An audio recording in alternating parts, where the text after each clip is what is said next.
Today we're making tender, juicy, oven-baked chicken thighs. I'm Rose Oatley. Let's get cooking.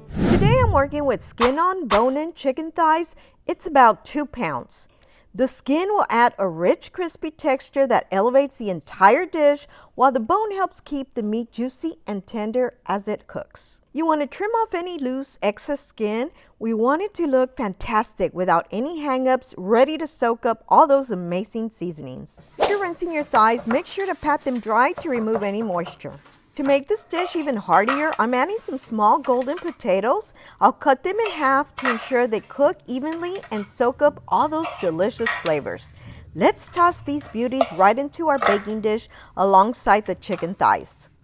For our season blend, we'll start with 1 tablespoon each of garlic powder, onion powder, thyme, oregano, basil, and paprika.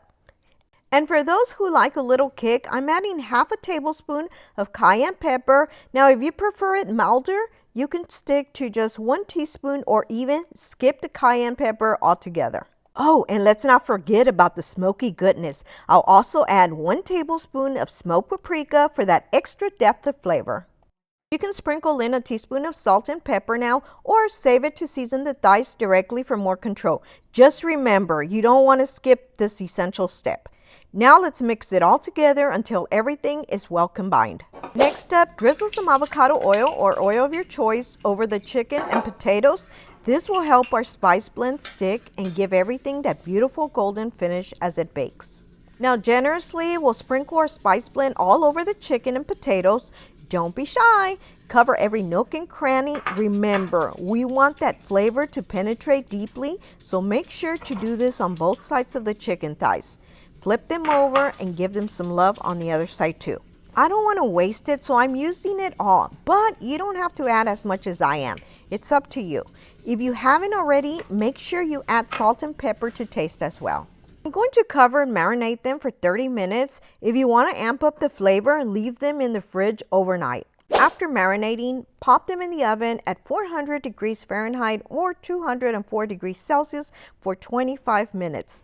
This initial bake will start to develop those lovely flavors. When the timer goes off, we'll come back and add a cup of chicken broth, spooning it over the thighs to keep everything moist and flavorful.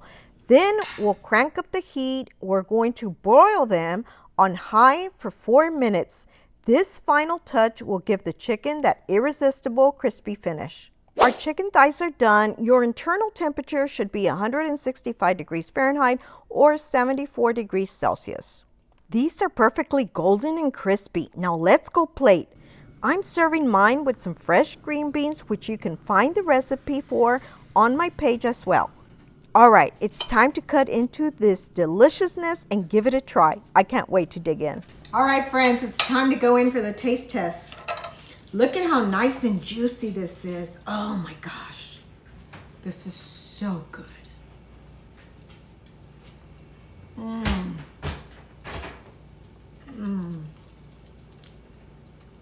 Tender, juicy, and just the right flavor. If you enjoyed this video, please be sure to give it a like, share with your friends, and don't forget to subscribe for more delicious recipes. Happy cooking!